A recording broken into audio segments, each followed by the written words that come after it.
सो हम लोग को कंटिन्यू करना था फोटो इलेक्ट्रिक इफेक्ट। हाँ, तो देखते हैं। हम लोगों ने पार्टिकल के ड्यूअल नेचर के बारे में 2 लेक्चर में बहुत ही बढ़िया से समझा है। मुझे नहीं लगता है अब कहीं कोई दिक्कत होनी चाहिए। केमिस्ट्री में ही नहीं, फिजिक्स में भी बहुत हेल्प मिलेगा इन दोनों लेक्चर से, पहले जो कंप्लीट किए जा चुके हैं। अब बात आती है photo electric effect. Photo electric effect जो है एक प्रॉपर एग्जाम्पल है पार्टिकल नेचर का। ठीक, पार्टिकल नेचर का जो यहाँ पे क्वांटम या क्वांटाइजेशन की बात हुई थी, उसी की बात यहाँ पे होगी। So Hertz performed very interesting experiment in which electrons were ejected when certain metal, जब कुछ metal were expose to beam of light as shown in in figure 2.9। मैंने याद करिए कि मैंने एक बात बताई थी, इसके बारे में बात भी किया था कि जो कैथोड रे वाला एक्सपेरिमेंट हम लोगों ने देखा था, ठीक है, यहाँ पे लाइट थी और यहाँ पे रिसीवर था, और जब हम सर्किट कंप्लीट करते थे तो यहाँ से कुछ रेस चलती थी। हाँ, सॉरी, रेज यहाँ से चलती थी, ठीक है, यहाँ से रेज चलती थी और इस प्लेट तक पहुंचती थी और यहाँ हमें डिटेक्शन मिलता था। तो इस पे एक अलग एक्सपेरिमेंट भी किया गया कि यहाँ देखिए, ध्यान दीजिए कि फोटो मतलब, मैंने आप सभी को बताया फोटो जहां भी वर्ड आए वहां लाइट से मतलब होगा, और इलेक्ट्रिक मतलब जहां इलेक्ट्रिसिटी या मूवमेंट ऑफ इलेक्ट्रॉन और running of electron in close circuit, या फिर कहीं कैसे भी कह लीजिए। तो यहाँ पे क्या हुआ कि यहाँ पे उन्होंने देखा कि कुछ मटेरियल्स ऐसे होते हैं जो, ये मटेरियल है, इस पर लाइट पड़ रहा है तो इससे इलेक्ट्रॉन्स निकलते हैं। तो उसी को इन्होंने ऑब्जर्व किया और वो बताया, और यही आगे बनाया गया है ये चीज। मुझे लगता है बात भी हुई है, ठीक है ना। यहाँ बस जस्ट उल्टा है, और बीच में यहाँ बैटरी लगाया तो उन्होंने देखा कि सर्टेन स्टेजेस में, अब मैं तो कहूंगा कि ये बैटरी भी हटा दीजिए। आप बैटरी हटा सकते हैं, कोई दिक्कत नहीं है। बैटरी हटा दिया आपने, सर्किट को एकदम क्लोज कर दिया, एमीटर में कोई डिफ्लेक्शन नहीं है, बशर्ते जब इस पर लाइट पड़ती है तो लाइट एक करंट पैदा करती है जिससे इस एमीटर में डिफ्लेक्शन आएगा। अब इसमें भी याद ये ध्यान दीजिएगा कि कुछ फैक्ट्स को वहां शब्दों में ऐसे बताया गया है कि आपको समझने में दिक्कत हो सकता है, बशर्ते मैं यहां समझा रहा हूं। लाइट एक सर्टेन इंटेंसिटी से स्टार्ट हुई, इंटेंसिटी से स्टार्ट हुई, तो एक पर्टिकुलर लेवल पे हमने दिया, इलेक्ट्रिसिटी नहीं आई यहाँ पर, मतलब कि निल रही। फिर बढ़ाया, फिर भी निल रही। फिर बढ़ाया तो इलेक्ट्रिसिटी आ गई, ठीक है, यहाँ डिफ्लेक्शन शुरू हो गया। और बढ़ाया, डिफ्लेक्शन और बढ़ गया, ठीक है। तो इस तरह से बात होगी। तो वो वहां पे लिखेंगे कि एक सर्टेन लिमिट, सर्टेन लिमिट। तो वो सर्टेन लिमिट यहां तक थी कि जब आप इससे ऊपर देंगे तभी लाइट फ्लो करेगी। तो यही क्वांटाइजेशन में भी बात हुआ था कि ये लेवल एक निर्धारित होता है कि किस लेवल पे वो देना शुरू करेगा लाइट, कितनी। और लाइट देने का मतलब बस इतना समझ लीजिए कि कितनी एनर्जी चाहिए, एक सर्टेन एनर्जी चाहिए एक पर्टिकुलर इलेक्ट्रॉन को इजेक्ट करने के लिए। तो आप जब पढ़ोगे कि आगे कि ये ऑर्बिटल्स जो होते हैं एक पर्टिकुलर एनर्जी के लेवल को शो करते हैं, तब जान जाओगे कि अच्छा उतना एनर्जी देंगे तभी वो इजेक्ट होगा। क्योंकि आपने समझा है कि न्यूक्लियस है, ये के है, ये एल है, ये एम है, ये एन है, ये एन आएगा। तो इनका एक पर्टिकुलर एनर्जी लेवल होता है। तो अगर आपने कोई लाइट ऐसा भेजा एच न्यू जिसकी एनर्जी इससे मैच करेगी, तो ये तुरंत इस इलेक्ट्रॉन को इजेक्ट कराएगा, ठीक है। नहीं मैच करेगी तो नहीं कराएगा, बस बात यही। तो वो, और जितना इसमें एनर्जी आएगा उतनी ही एनर्जी के साथ ये इस सर्किट में रन करेगा और उतनी ही तेज करंट पैदा होगी, ठीक है। इस तरह से समझ लीजिए। Okay, let's go to the theory. The electron were ejected from metal surface as soon as beam of light strikes the surface। अब इन्होंने कहा कि जो लाइट इस पे पड़ रही है, जो लाइट पड़ती है तुरंत इलेक्ट्रॉन इजेक्ट होते हैं। There is no time lag between striking of the light of the beam and the ejection of the electron from the metal surface. यहाँ कोई बीम और बीम के पड़ने और लाइट के निकलने में कोई लैग नहीं होता। अब इसका क्या मतलब है कि वो सर्टेन अमाउंट ऑफ एनर्जी जो मिलनी शुरू होती है, जो कंप्लीट होती है, वो सर्टेन लेवल तुरंत इलेक्ट्रॉन फ्लो करना शुरू कर देता है। ठीक है, the number of electron ejected is proportional to the intensity and the brightness of the light। ठीक है ना, इंटेंसिटी और the brightness of the light. तो जो वो इलेक्ट्रॉन निकल रहे हैं, इलेक्ट्रॉन के निकलने की संख्या जैसे नंबर जो है वो इसके लाइट के ब्राइटनेस पे डिपेंड करती है। भाई मैंने कहा जितना तेज लाइट रहेगा, जितने लाइट्स जाएंगे उतना ही ज्यादा इलेक्ट्रॉन्स निकलेंगे, क्योंकि उतना ही ज्यादा एनर्जी आप डिलीवर कर रहे हैं और उतने ही ज्यादा इलेक्ट्रॉन्स को वो स्टिमुलेट कर पाएंगे। अब for each metal there is a characteristic minimum frequency, वही सर्टेन लेवल की बात आ गई। याद देखिए किस तरह से लिखा है, also known as threshold frequency. वो सर्टेन लेवल ही थ्रेशोल्ड है इसका, कि इतना नहीं मिलेगा तो वो नहीं निकलेगा। बिलो विच, जिसके नीचे इधर है सब, जिसके नीचे फोटो इलेक्ट्रिक इफेक्ट दिखती नहीं है। ठीक है, और ये भी ध्यान रखिएगा, ये मेंशन किया गया फॉर ईच मेटल। कुछ मेटल्स ऊपर यूज बताए गए हैं ना, जैसे पोटेशियम, रुबीडियम, सीजियम एक्सेट्रा। ठीक है, तो पोटेशियम के लिए वो थ्रेशोल्ड लेवल कुछ अलग होगा, रुबीडियम के लिए वो थ्रेशोल्ड कुछ अलग होगा, सीजियम के लिए वो थ्रेशोल्ड लेवल कुछ अलग होगा। इनके कहने का मतलब ये है, at a frequency V is greater than V naught, the ejected electron come out with certain kinetic energy। तो जब आपकी ये फ्रीक्वेंसी उस थ्रेशोल्ड फ्रीक्वेंसी से कुछ हाइयर होगी तो एक सर्टेन काइनेटिक एनर्जी के को कैरी करके एक इलेक्ट्रॉन निकलेगा। अब मैं वो भी जरा समझा दूं, ये वर्ड मुझे नहीं लगता आपको उतना समझ में आया होगा, जरा सा और डेप्थ में समझिए। जब कोई मेटल इससे टकरा रहा है, let's say this is the nucleus, और इसके बाहर 2-3 ऑर्बिटल हैं। ठीक है, 2-3 ऑर्बिटल है, के हो गया, ये एल हो गया, ये एम हो गया। ठीक, जरा सा और बताना चाहिए, बड़ा बनाना चाहिए था, बट या इट्स ओके। अब मान लीजिए कि आपने लाइट डाला और वो इलेक्ट्रॉन, एक इलेक्ट्रॉन, आपका इलेक्ट्रॉन को किस कलर से शो कर दिया जाए, चलिए डायरेक्टली ब्लैक से ही शो करते हैं। ये मान लीजिए इलेक्ट्रॉन हो गए कुछ बहुत बड़ा बन रहा है, इट्स ओके। तो ये इलेक्ट्रॉन आ गए। लेट्स सपोज जो एक इलेक्ट्रॉन है वो बाहरी इलेक्ट्रॉन था, वो तुरंत निकल गया, तो इसकी एनर्जी मान लीजिए के एल एम, तो एनर्जी एम इसकी आई। ठीक है, ये जब निकलेगा तो इसकी एनर्जी कुछ अलग होगी, कि एनर्जी एल के साथ निकलेगा। क्यों? क्योंकि आप देखिए इसको ये न्यूक्लियस के ज्यादा पास है और इसको निकलने में कुछ एनर्जी यहाँ गंवानी पड़ी है, इसके अट्रैक्शन फोर्स से, न्यूक्लियस के अट्रैक्शन फोर्स से, क्योंकि ये नेगेटिवली चार्ज है, ये पॉजिटिवली चार्ज है, तो वहां पे एनर्जी का डिफरेंस आएगा, सर्टेन काइनेटिक एनर्जी दिख रहा है। मान लीजिए ये केलियम का ही केलियम एलिमेंट ही है, केलियम मींस पोटेशियम, इसीलिए के से रिप्रेजेंट करते हैं। तो मान लीजिए ये केलियम ही है, तो उससे भी जो इलेक्ट्रॉन निकल रहा है ना, डिफरेंट इलेक्ट्रॉन्स डिफरेंट एनर्जी के निकलेंगे, ये ध्यान दीजिएगा।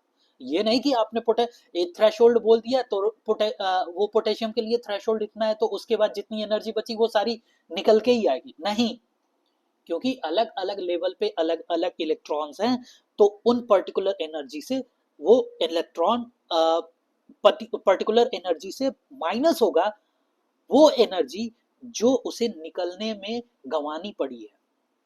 ठीक है, लेट्स से ये भी फिजिक्स में आएगा बहुत ही तगड़ा, और इस समय तो photoelectric cell, photovoltaic cell क्या ही चल रहा है, बहुत ही तगड़ा चल रहा है, सोलार एनर्जी पे काम चल रही है, तो इस पे तो बहुत काम करना पड़ेगा आपको और बहुत ही अच्छी अंडरस्टैंडिंग भी चाहिए। तो मान लीजिए आपने एक सर्टेन लेवल ऑफ एनर्जी दिया फोटोन का, ई फोटोन, ई फोटोन यहाँ पे गिर रहा है, और ये समझ लीजिए कि ये जो एनर्जी है थ्रेशोल्ड एनर्जी से ऊपर है। मान लीजिए थ्रेशोल्ड एनर्जी से ऊपर का एनर्जी यहाँ आया और एक बार ई के एल एम निकला, ई एम निकला है, तो इसकी एनर्जी जो रहेगी और इलेक्ट्रॉन की फोटोन की एनर्जी जो रहेगी वो सब्ट्रैक्ट होगा और जितना बचेगा उसी काइनेटिक एनर्जी के साथ वो इलेक्ट्रॉन आगे बढ़ेगा। ठीक है, ई के यहाँ हटाते हैं, अभी कंफ्यूजन हो जाएगा। ई एक्स मान लीजिए, ठीक है। अब दूसरा मान लीजिए वही लाइट गिरा है, ये वाला इलेक्ट्रॉन निकला है, तो इसे ज्यादा एनर्जी कमानी पड़ी है, तो E photon minus E L level वाले इलेक्ट्रॉन पर। अब चूंकि एल लेवल वाला इलेक्ट्रॉन ऑलरेडी बहुत सारी एनर्जी गंवा चुका है, तो ये और ज्यादा इसको निकालने में और ज्यादा एनर्जी लगी है, तो मतलब कि इसका अब मान लीजिए ई वाई हो गया। मतलब यही होगा कि इसके पास कम एनर्जी बची है क्योंकि इसको बहुत अंदर से आना था। तो बस मैं यही कहना चाहता हूं कि energy of X will be greater than energy of Y. ठीक है ना, जो हमारी बची हुई एनर्जी मिल रही है बाहर, और इसी एनर्जी के साथ ये दोनों अलग अलग एनर्जी के साथ ये दोनों अलग अलग इलेक्ट्रॉन ट्रेवल करेंगे, और यही बात यहाँ पे समझाई गई है। ठीक है, कि सर्टेन काइनेटिक एनर्जी के साथ निकलेंगे। ये इलेक्ट्रॉन कुछ अलग एनर्जी के साथ निकल रहा है, ये इलेक्ट्रॉन कुछ अलग एनर्जी के साथ निकल रहा है। The kinetic energy of this electron increases with increase in frequency of the light used. कहने का मतलब भाई यार, फ्रीक्वेंसी ऑफ लाइट इंक्रीज होगी तो एनर्जी ऑफ लाइट इंक्रीज होगी, एनर्जी ऑफ लाइट इंक्रीज होगी तो इस चीज में एनर्जी ज्यादा बढ़ेगी और वो उतना ही एनर्जी दे पाएगा, और जितना एनर्जी इसमें भरेगा उतना ही तो एनर्जी। अब मान लीजिए ये थ्रेशोल्ड था, एक कंडीशन ये ले लीजिए कि आपने थ्रेशोल्ड दिया और ये बस निकला, ये निकलने लगा, आने लगा बाहर, तो अब इसको जितना बढ़ाएंगे, क्योंकि ये लॉस करके भी बाहर निकल रहा है ना, वो लॉस वॉस मैनेज करते रहा है, एकदम निकल रहा है विद जीरो एनर्जी। मान लीजिए जीरो एनर्जी। अब ये मान लीजिए यक्स था और यक्स प्लस वाई एनर्जी हमने दे दिया, तो जीरो प्लस वाई एनर्जी के साथ निकलेगा क्योंकि यक्स एनर्जी लॉस हो जा रही थी। तो यही एनर्जी सर्टेन अमाउंट इंक्रीज होगी जितनी आप फ्रिक्वेंसी इंक्रीज करेंगे। Hope you guys are understanding. नहीं समझ में आया तो कमेंट करके पूछ लो, क्लियरली अलग से समझा देंगे। All the above result could not be explained on the basis of law of classical physics। अब यहाँ जबकि हम लोग बात कर रहे हैं केमिस्ट्री की और एटॉमिक लेवल की, एटॉमिक स्ट्रक्चर की, तो यहाँ पे कह रहा है कि जो ये सारे ये चीजें चल रही हैं, ये एक्शंस देखे गए हैं फोटो इलेक्ट्रिक इफेक्ट के, वो क्लासिकल फिजिक्स में नहीं समझाए जा सकते थे। इसलिए एक नया टर्म आया, एक नया फिजिक्स जनरेट हुआ, quantum physics. According to later, the energy content of the beam of the light depends on the brightness of the light, या in other words, number of electrons ejected and kinetic energy associated with them should depend on the brightness of light। जाहिर सी बात है, यहाँ जितनी brightness, जितना energy भेजेंगे उतनी ही energy के साथ ये इलेक्ट्रॉन निकलेगा। ठीक है, it has been observed that though the number of electron ejected does depend on the brightness of the light, the kinetic energy of the ejected electron does not। उसमें देखा गया कि ब्राइटनेस पे नंबर ऑफ इलेक्ट्रॉन्स तो increase हो रहे हैं, वो तो इससे प्रोपोर्शनैलिटी शो कर रहे हैं कि ब्राइटनेस बढ़ा रहे हैं, नंबर ऑफ इलेक्ट्रॉन बढ़ रहे हैं किसी सर्टेन उस पे, सर्टेन प्रोपोर्शनलिटी के साथ, बशर्ते उनकी एनर्जी जो है वो ऐसे नहीं गवर्न हो रही है, मतलब कि उनकी एनर्जी डिफरेंशिएट कर रही है, अलग अलग आ रही है। तो मैंने बताया तो कुछ इलेक्ट्रॉन इस लेवल पे हैं, लेट्स से कुछ इलेक्ट्रॉन एक लेवल पे हैं, कुछ इलेक्ट्रॉन दूसरे लेवल पे हैं, तो क्यों भाई कॉन्स्टेंटली आएंगे। हाँ, बशर्ते जितना लाइट का इंक्रीज होगा, इस इलेक्ट्रॉन के भी निकलने के चांसेस बढ़ेंगे, इस इलेक्ट्रॉन के भी निकलने के चांसेस बढ़ेंगे, और इसके भी निकलने के चांसेस बढ़ेंगे। तो नंबर ऑफ इलेक्ट्रॉन्स तो बढ़ रहे हैं, बशर्ते उन सबकी एनर्जी अलग अलग वेरी कर रही है। आखिर में वो एनर्जी क्यों वेरी कर रही है, इसका एक्सप्लेनेशन तो मैंने बता दिया। अब देखिए इसमें क्या कह रहे हैं, किस एस्पेक्ट पे ध्यान दिया गया। For example, red light that have frequency from 4.3 to 4.6 cross 10 to the power 14 hertz of any brightness किसी भी इंटेंसिटी के साथ may shine on a piece of potassium metals for hours but no photoelectrons are ejected.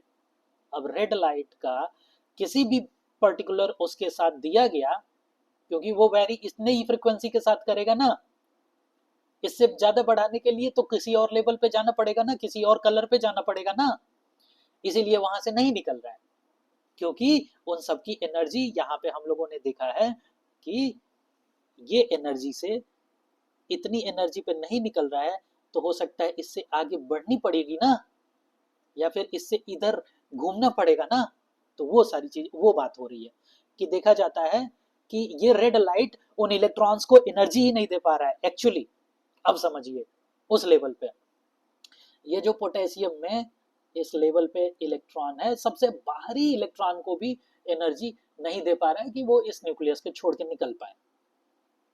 But as soon as even a very weak yellow light, अब देखिए frequency बढ़ी कि नहीं, 4.3 to 4.6 यहाँ था, ये 5.1 टू 5.2 हो गया और बढ़ा, तुरंत ये चीजें फोटो इलेक्ट्रिक इफेक्ट दिखने लगी या समझ में आने लगी, या फिर वहां पे करंट पास करने लगा। The hence the threshold frequency for potassium metal will be 5.10 to the power 14, मतलब कि इतना इतना आप देंगे थ्रेशोल्ड तो जस्ट ये बाहर वाला इलेक्ट्रॉन निकल जाएगा। और क्या होगा, अगर थ्रेशोल्ड के एकदम बराबर आपने दिया है तो हो सकता है ये इलेक्ट्रॉन निकलेगा और इसकी काइनेटिक एनर्जी क्या होगी, जीरो होगी, बस निकलने के लिए, सारा तो उसको निकलने में खर्च हो गया ना, क्योंकि थ्रेशोल्ड है। अब थ्रेशोल्ड से जब ज्यादा देना शुरू करते हैं 5.1 5.2 तो .1 टू .2 यूनिट काइनेटिक एनर्जी को आप जिसमें वो करिए, जूली होगा ना कहीं ना कहीं, तो मान लीजिए हम यूनिट की बात कर रहे हैं, यूनिट काइनेटिक एनर्जी मिलेगी उसकी, अगर जो 5.1 और 5.2 इस का cross 10 to the power 14 hertz का लाइट आप देते हैं, तो इतने काइनेटिक एनर्जी के साथ हो सकता है वो इलेक्ट्रॉन निकले। ठीक है, अब देखिए Einstein was able to explain the photoelectric effect using Planck's quantum theory of electromagnetic radiation as a starting point. तो आइंस्टाइन ने इसको फिर समझाया, वो ही एक्चुअल देख पाए जो मैं अभी आपको समझाने की कोशिश कर रहा हूं कि वो एक फोटोन गिरेगा, उस इलेक्ट्रॉन से टकराएगा, उस इलेक्ट्रॉन को एनर्जी देगा। अब चूंकि वो जो टकराना होगा वो फुल्ली इलास्टिक टकराना होगा, कोलिजन कहते हैं, फुल्ली इलास्टिक कोलिजन होगा, वो अपना टोटल एनर्जी उस इलेक्ट्रॉन को ट्रांसफर कर देगा और वो निकल जाएगा। निकलते वक्त उसको जितना अट्रैक्शन सहना पड़ेगा, न्यूक्लियस का खिंचाव जितना सहना पड़ेगा, उतना वो झेल जाएगा, उतना वो अपना एनर्जी लॉस कर जाएगा और बची खुची काइनेटिक एनर्जी के साथ बाहर बढ़ जाएगा। ये एक ऐसे ही समझ लीजिए कि आप जानते हैं कि रॉकेट को धरती से दूर भेजने के लिए एक पर्टिकुलर काइनेटिक एनर्जी देनी होती है, 11.2 किलोमीटर प्रति सेकंड की रफ्तार देनी पड़ती है, उससे जो भी एसोसिएटेड एनर्जी हो आप निकाल लीजिए, तो उतना देंगे तो ही वो निकल पाएगा एकदम धरती के ग्रेविटेशनल फोर्स से। वही चीज हो रहा है, धरती को न्यूक्लियस समझिए, रॉकेट को इलेक्ट्रॉन समझिए। ठीक है, अगर उतनी एनर्जी आप नहीं दे पाए तो वो फिर उसी न्यूक्लियस में वापस चला जाएगा। Shining a beam of light on a metal surface can therefore be viewed as shooting a beam of particle. तो इन्होंने कहा कि एक समझ लीजिए कि पार्टिकल का बम्बार्डमेंट कर रहे हैं आप एक मेटल प्लेट पे। When a photon of sufficient energy strikes an electron in an atom of the metal, it transfers its energy instantaneously to the electron during the collision, and the electron is ejected without any time lag or delay. ठीक, अब बस वही बात है, greater the energy possessed by the photon, greater will be the transfer of the energy to the electron, and greater the kinetic energy of the ejected electron. In other words, kinetic energy of the ejected electron is proportional to the frequency of electromagnetic radiation. Since the striking photon has energy equals to h nu and the minimum energy required to eject the electron is h nu naught, क्योंकि यही threshold frequency थी, also called work function, that is W naught, h nu naught, then the difference in the energy should be जितना तेज आपने भेजा beam और जितना उसको चाहिए था वो वहीं लूज कर देगा निकलने के लिए, और जो बचेगा, जो यहाँ बचेगा, उसी काइनेटिक एनर्जी के साथ वो निकलेगा। ठीक है, क्योंकि इतना तो थ्रेशोल्ड है ना, इतना तो निकालने के लिए एनर्जी, वो इतने एनर्जी के साथ न्यूक्लियस उसको अपने साथ जकड़े हुए है। ठीक है ना। अब is transferred as kinetic energy of the photoelectron. Following the conservation of energy principle, the kinetic energy of the ejected electron is given by the equation 2.7, that is h nu, यहां देखिए इक्वेशन कैसे आ रहा है, h nu minus h nu naught will be remained kinetic energy, यही बताया गया ना कि यहां से निकलेगा और वही काइनेटिक एनर्जी के फॉर्म में आएगा। ठीक है, तो अब h nu is equals to kinetic energy plus h nu nought, यही हो गया ना, और यही h nu नॉट इधर लिख के plus half mass of electron और उसका वेलोसिटी। ठीक है, where mass of electron is v, velocity associated with the ejected electron. तो यहाँ से हम उस इजेक्टेड इलेक्ट्रॉन का वेलोसिटी भी निकाल सकते हैं, क्योंकि हर मेटल का हमको थ्रेशोल्ड फ्रीक्वेंसी पता होगा और हम फोटॉन के कौन सी एनर्जी, कौन सी फ्रीक्वेंसी की बात कर रहे हैं वो पता है, तो आखिर में पता यही चलेगा ना कि हमारा कितने वेलोसिटी से निकलेगा। Lastly, a more intense beam of light consists of larger number of photons. Consequently, the number of electron ejected is also larger as compared to that experiment in which a beam weaker intensity of light. कहने का मतलब यही है कि अब ये दूसरे की बात कर रहा है कि जब और इंटेंसिटी के साथ देंगे तो नंबर्स ऑफ इलेक्ट्रॉन बढ़ जाएंगे और धारा जो करंट है वो और तेजी से पास करेगा। तो आज हम लोगों ने समझा फोटो इलेक्ट्रिक इफेक्ट। अब दे रहा है dual behaviour of electromagnetic radiation. अब देखते हैं इसमें कंक्लूजन मुझे लगता है बात करी जाएगी। ठीक है ना, तो अगर कंक्लूजन बात की जाती है तो देखते हैं क्या बात होता है। अच्छा छोटा सा है, इसे खत्म कर लेते हैं। ठीक है ना, dual behaviour of electromagnetic radiation, the particle nature of light posed a dilemma for the scientist. अब ये जो पार्टिकल नेचर दिख के आया सामने, अब ये एक साइंटिस्ट को दुविधा में डाल दिया। On the other hand, it could explain the black body radiation and photoelectric effect satisfactorily, but not the other hand. अब other hand में क्या है? It was not consistent with the known wave behavior of the light, which could account for the phenomenon of interference and diffraction. तो ये आपस में भिड़ गए कि ये इंटरफेरेंस कैसे दिखा रहा है, डिफ्रैक्शन कैसे दिखा रहा है, अगर जो ये लाइट्स जो हैं पार्टिकल हैं तो। ठीक है, the only way to resolve the dilemma was to accept the idea that light possesses both particle and wave like property। तो इन्होंने आपस में वो किया कि चलो भाई हम लोग दोनों पे लड़ेंगे नहीं, हम ये मान लेते हैं कि लाइट पार्टिकल नेचर भी रखता है और वेव नेचर भी रखता है, और इसका अभी तक वो बहुत प्रॉपर कंक्लूजन नहीं निकला है। Depending on the experiment, we find that the light behaves either as a wave or the stream of the particles। ठीक है, वेव या फिर पार्टिकल्स की स्ट्रीम की तरफ वर्क करती है। Whenever radiation interacts with matter, जब कभी भी ये रेडिएशन मैटर से इंटरेक्ट करते हैं, ये डिस्प्ले करते हैं particle like property in contrast to wave like property, which it exhibited when it propagates। जब ये किसी से टकराते नहीं है, या किसी मेटल से या किसी मटेरियल से नहीं टकराते हैं, तो ये वेव की तरह प्रोपोगेट करते हैं. This concept was totally alien to the way of scientists thought about matter and radiation, and it them a long time to become convinced of its validity. और ये बहुत ज़्यादा टाइम लिया, बहुत दिन तक आपस में टकराव चले.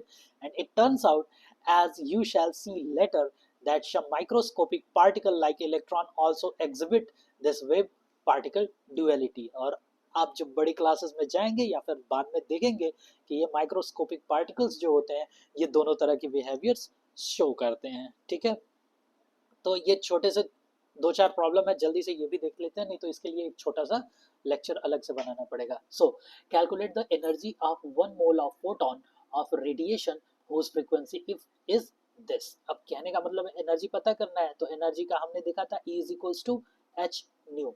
ठीक, h प्लैंक कांस्टेंट है, न्यू इन्होंने दे रखा है, आप इनका निकाल दिया. 1 मोल फोटॉन्स की बात कर रहे हैं, तो किसी भी सबस्टेंस के 1 मोल में कितने कितने पार्टिकल्स होते हैं? 1 मोल में पार्टिकल्स होते हैं 6.2202 क्रॉस 10 टू द पावर 23 होते हैं. तो एक पार्टिकल की एनर्जी इन्होंने जो निकाली है, एक पार्टिकल की एनर्जी इन्होंने ये निकाल ली है, तो इतने पार्टिकल्स की कितनी एनर्जी हो जाएगी? इतने पार्टिकल्स से मल्टीप्लिकेशन कर देंगे. दूसरा आता है 100 watt bulb emits monochromatic light of wavelength this. अब इसको हल्का सा बढ़ा दिया है कि यहाँ वेवलेंथ दे दिया है, आपको फ्रीक्वेंसी में कन्वर्ट करना पड़ेगा, जैसे भी कन्वर्ट होता हो. देखते हैं आगे. Calculate the number of photons emitted पर सेकंड बाय द बल्ब. और पता करना है कि फोटॉन्स जो क्वांटम है, सॉरी जो एच न्यू है कितना आ रहा है. ठीक है ना, फोटॉन्स कितने आ रहे हैं. तो बल्ब का पावर ये है, तो पावर मतलब एनर्जी है, what energy, joule per second. Energy of the photon is equals to H nu, और न्यू का मतलब होता है frequency is equals to C by lambda. C is equal to आपने देखा था एन लैम्डा बताया गया था, और वही एन यहाँ फ्रीक्वेंसी था, तो यहाँ न्यू लिखा जा रहा है. तो इससे निकल गया. एक बार और क्लियरली समझाता हूँ. Because C is equal to n lambda and this n is equals to nu, so C is equals to nu lambda, then nu will be equals to C by lambda. ठीक है, अब यहाँ nu की जगह इसकी value रख दी गई, h C by lambda आ गया. अब इन्होंने एनर्जी, एक फोटोन की एनर्जी निकाल ली. ठीक है ना, एक फोटोन की एनर्जी निकाल ली, और कितने एमिट कर रहे हैं? इतना जूल एक फोटोन की एनर्जी है, तो 100 जूल वाले में कितने की एनर्जी होगी? तो इतने फोटोन पर सेकंड निकल रहे हैं. ठीक है, क्लियरली इसमें भाग दे दिया गया, तो पहले में गुणा करना था, दूसरे में भाग करके निकाल दिया गया, क्योंकि एक फोटोन का बता करके ज्यादा का पूछा जा रहा है. ठीक है, टोटल में से एक का पूछा जा रहा है. When electromagnetic radiation of the wavelength 300 nanometer falls on a surface, यहाँ भी दे दिया एक wavelength. ठीक है, surface of the sodium, sodium के surface पे गिरा है. इलेक्ट्रॉन्स आर एमिटेड, हाँ इलेक्ट्रॉन तो एमिट करेंगे ही, with the kinetic energy of this. अब इसमें देखिए हम एक वो लगा रहे थे ना, H nu minus H nu not. ठीक है, तो काइनेटिक एनर्जी इनका पहले ही बता दिया है कि जो काइनेटिक एनर्जी है इनका इधर के ई था, और यही के ई इन्होंने बता दिया 1.6 cross 10 to the power 5 joule per mole. What is the minimum energy needed to remove an electron from the sodium? What is the maximum wavelength that will cause a photoelectron to be emitted? अब यहाँ पहले wavelength को frequency में convert करना है, फिर frequency को wavelength में कन्वर्ट करके एट लास्ट बताएंगे. तो देखिए पहले इन्होंने निकाला एच सी बाई लैम्डा, एन यहाँ देखिए एच न्यू. ठीक है, सी बाई लैम्डा आ गया, तो एक का एनर्जी निकाल लिया, the energy of 3 nanometre photon. ठीक है ना, क्योंकि यहाँ पे लैम्डा ही दिया था, तो लैम्डा को यहाँ ला लिया. अब एक फोटोन की एनर्जी निकल गई, एक फोटोन की एनर्जी निकल गई. The energy of 1 mole photon, 1 mole photon की एनर्जी इतनी हो जाएगी. अब the minimum energy needed to remove 1 mole of electron from the sodium. ठीक है, तो H nu nought minus H nu निकाल के डिफरेंस निकाल लिया गया। ठीक है, ये डिफरेंस आ गया 2.31। बहुत तेजी से चल रहा हूँ, आप ध्यान से स्लो करके देखिएगा अगर जो ना समझ में आ रहा है तो। ठीक है, ये इतना आ गया। The minimum energy of one electron, अब एक इलेक्ट्रॉन, अब तक आपने निकाला था एक मोल वाले इलेक्ट्रॉन का, एक मोल इलेक्ट्रॉन का सब निकाला है ना यहाँ पे। अब एक इलेक्ट्रॉन के लिए फिर इसको उतने ही एक मोल में जितने पार्टिकल होंगे उसका डिवीजन करेंगे, तो उसका डिवीजन कर दिया, इतना आ गया 3.84 cross 10 to the power minus 19। This correspond to the wavelength. अब फिर यही इस एनर्जी को आपने वेवलेंथ में कन्वर्ट करना है, तो आ जाएगा 517 वेवलेंथ, और ये ग्रीन लाइट के रीजन में आता है। मतलब कि सोडियम से फोटो इलेक्ट्रिक इफेक्ट लेने के लिए ग्रीन लाइट ज़्यादा अच्छी होती है, बेहतर होगी। अब द थ्रेशोल्ड फ्रीक्वेंसी, अब थ्रेशोल्ड का आ गया। Threshold frequency of a metal is this, calculate the kinetic energy. तो फिर वही चीज़ है, वो K is equal to H nu minus H nu nought किए थे। ठीक है, थ्रेशोल्ड फ्रीक्वेंसी क्या होती है, एच न्यू नॉट होती है ना, तो H nu nought is equal to H nu minus K E हो जाएगा। हाँ, इसको इधर लाए प्लस हो गया, इसको इधर ले गए माइनस हो गया। अब इसको निकाल लीजिए यहाँ, इसको आप अपने तरह से कर लीजिएगा।